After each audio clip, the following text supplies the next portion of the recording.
How to turn on alert if Blackmagic camera stop recording.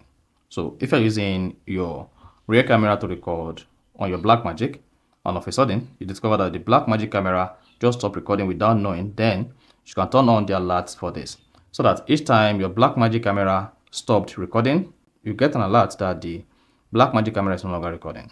So if at the end of this you found this offer informative, please don't forget to like and then subscribe. Now, the first one to do, if you want to get an alert, if your Blackmagic camera stopped recording, just go ahead and open the Blackmagic cam on your phone. Once open the Blackmagic cam, click on settings at the bottom right. Then under the settings, I want to locate if media drops frame, click on that.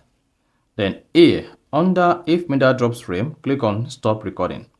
So if your Blackmagic camera stop recording, then you'll be notified by an alert that your Blackmagic camera is no longer recording. So you can do this to monitor if there is a discrepancy or a mistake in the Blackmagic setup that stops your recording or none. So that is basically how to get an alert if your Blackmagic camera stops recording. So if you found this helpful and informative, please don't forget to like and then subscribe.